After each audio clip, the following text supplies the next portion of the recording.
La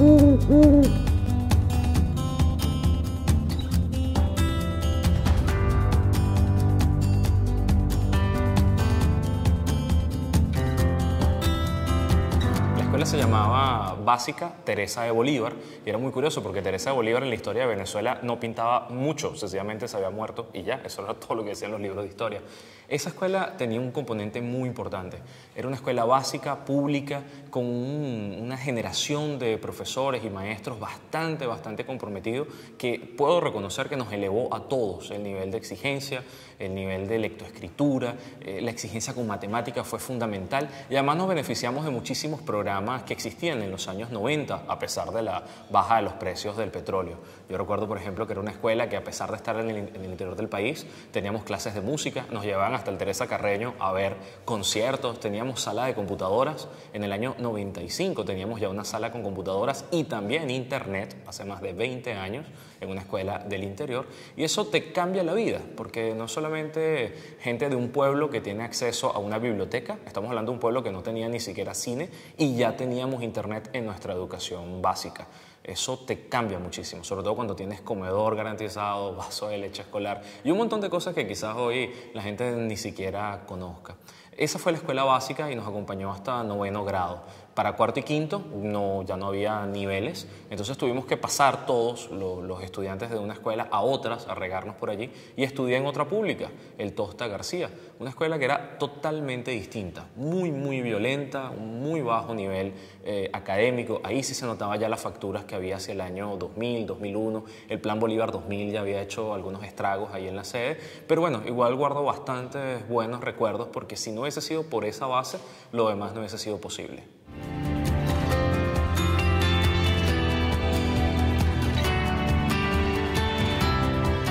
Estaba entre los primeros lugares siempre, tuve un asunto con la escuela básica y es que yo aprendí a leer antes de entrar a preescolar.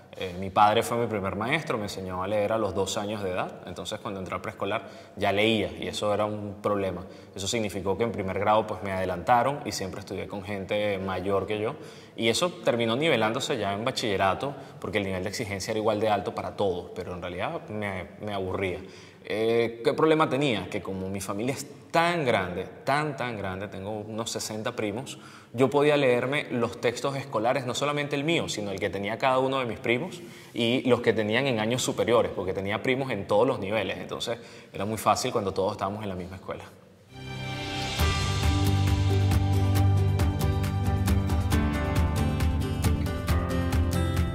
Yo tuve un enamoramiento con castellano porque era la que te permitía leer cosas distintas a las que estaban en un libro de texto.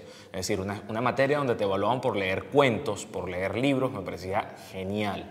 Pero luego conocí las ciencias y las ciencias me encantaron. Es decir, física, matemática, aunque la gente le tenía bastante miedo, en realidad te permitían comprender el universo, comprender qué pasaba. Y eso creo que es importante porque cuando tienes curiosidad y demuestras que a través del aprendizaje puedes resolver esas dudas, es maravilloso. Significa que también puedes aprender por tu cuenta y eso se potencia cuando tienes internet, cuando tienes tus propios medios para hacerlo.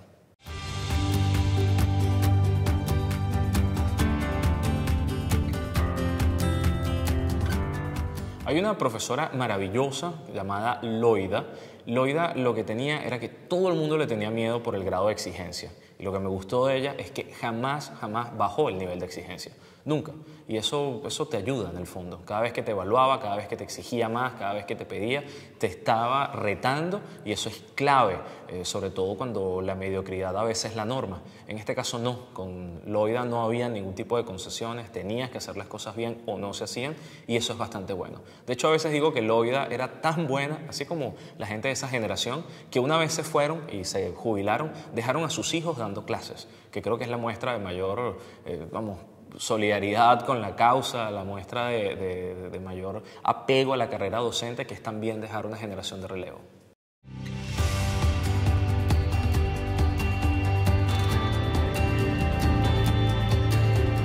Todo lo que soy se lo debo haber leído y eso te constituye, está en tu ADN. Soy mis lecturas y eso me forma, eso me hace.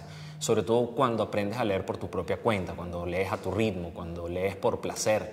Eso depende del hogar. Cada vez que alguien me pregunta, bueno, ¿cómo hago para que mi hijo también lea? Si no lo ve a usted leyendo, no se va a hacer nada. Ahí el gran mentor fue mi padre, que además es un tipo súper curioso, con una biblioteca amplia en la casa, a total disposición y a muchísimos niveles. Porque yo de niño me leí, por ejemplo, la selección de la revista Selecciones, que es una revista que a veces es mal vista por simplona, por sencilla, y resulta que no, resulta que tiene un saber global muy importante, además con información de todo tipo. Y mi madre también tenía una biblioteca particular, bastante buena, de novelas. Eso te forma, eso te hace.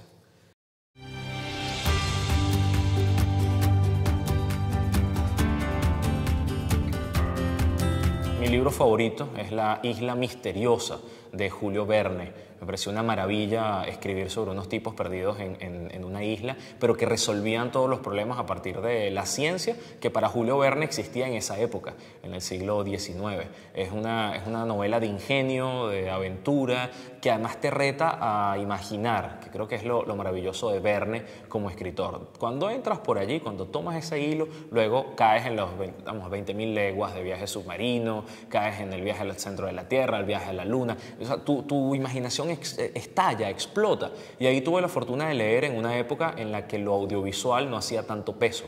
Es decir, cuando puedes leer, que significa que estás en silencio, que estás pensando, que estás imaginando, tienes que hacer tú la tarea que a otras personas les hace la televisión o el cine.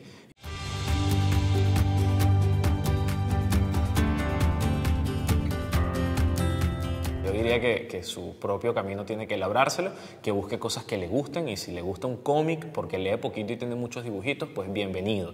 Descubrirá en algún momento que hay cómics más profundos, que luego hay novelas gráficas, que puede leerse algo maravilloso como Maus, que te relata cosas de la Segunda Guerra Mundial que ningún libro de historia te va a contar, y te lo cuenta muy bien, y a partir de ahí haces crecer la semilla de la curiosidad y teje su propio camino.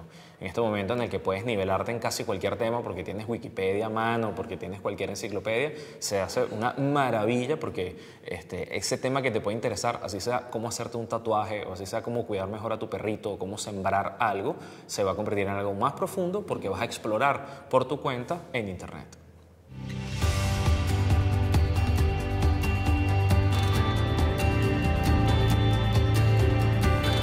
El estudio personal ha sido la clave que mueve todas las piezas de lo que hago.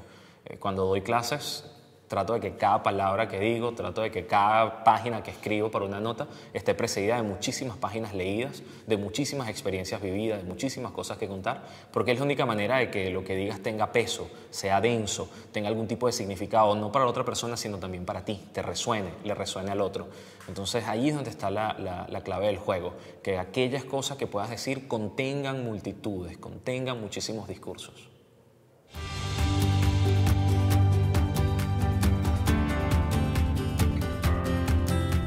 La vida exige inteligencia en distintas áreas, que si un área no le gusta, pues bueno, lo que tendría es que cumplir más o menos con lo mínimo necesario en el sentido de tener un método de estudio para entender qué se le está explicando y pasar esa coyuntura. Pero a alguien que no le guste dibujar, yo no le puedo exigir que dibuje. Lo que sí le puedo exigir es que aprecie el dibujo, que entienda qué está viendo, que entienda de qué depende la pictórica, la gráfica de nuestra cultura. Ese creo que es el giro que se le puede dar. No forzarlo, no obligarlo, porque si esto no es divertido, no va a tener sentido.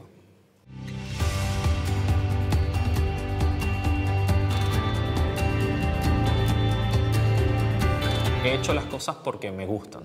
En la medida en la que me genera curiosidad o plantea un reto para mí, las hago. Cuando dejan de hacerlo, pues sencillamente lo dejo de lado y sigo adelante. Además creo que eso, que la vida es corta. Eso significó que en algún momento me fui a la universidad y listo. Y me fui ya, y eso no hizo mella en mi formación. Y tengo muchísimos años dedicados a formar gente, a capacitarla en el uso de herramientas digitales, y es algo que no dejo de hacer porque me divierte. El día que deje de ser divertido, pues lo paro. Yo creo que por eso no trabajo tanto con empresas, y sí trabajo con ONGs, con líderes comunitarios, con personas que tienen muchas cosas que contar. Entonces, la constancia para mí tiene que ver no con hacer eso que no te guste y hacerlo siempre, sino con ver cómo hace que las cosas que te gustan y son sexys y seductoras y te atraen todos los días, pues se convierten en un ejercicio disciplinado, con método, con resultados, y esos resultados, con eso puedes vivir también.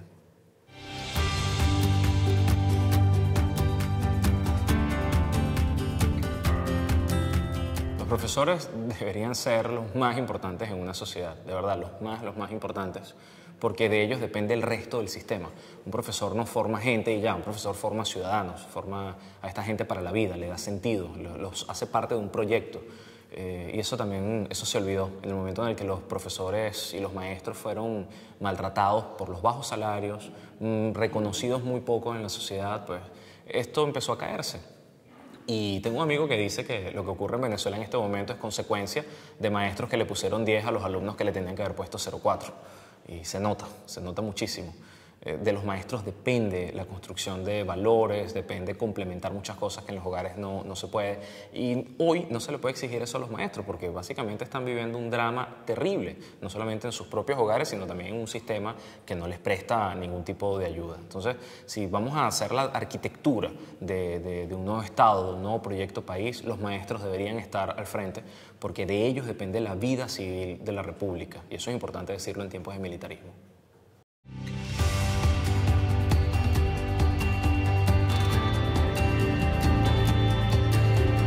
Creo que tiene que ser alguien tan apasionado por las cosas que hace, por las cosas que dice, que invite al otro por contagio.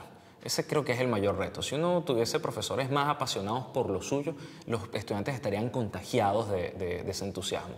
No hay otra clave. Es decir, el maestro regañón, el maestro malo, el maestro que no provoca verlo, no tiene ningún sentido ya. Sobre todo cuando pensamos que la escuela es una estructura pensada quizás en el siglo XIX o antes, donde hay un tutor y un montón de gente sentada de forma pasiva frente a una pizarra durante muchísimas horas. Eso no tiene nada que ver con el lenguaje de consumo informativo que tiene hoy un chico que depende de pantallas, de muchos elementos, de multimedia, de otros ritmos y que tiene capacidad de elegir porque tiene el control remoto en la mano. El profesor tendría entonces que tener un mejor empaque, una mejor manera de presentarse. Y creo que para mí lo básico es muy buenos relatos y pasión por la materia que enseña.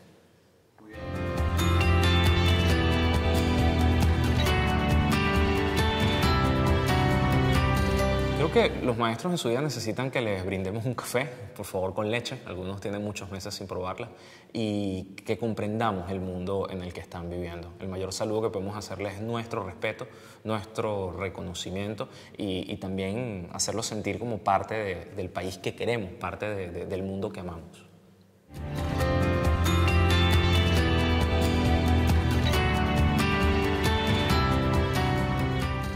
Una de las aventuras de aprender en pantallas digitales es que eres tú el que escoge los contenidos. Por lo tanto, wow.org tiene recursos a miles para poder escoger qué quieres hacer y con eso construyas tu propio camino en casa. Te invitamos a sumarte a la aventura de educar en wow.org.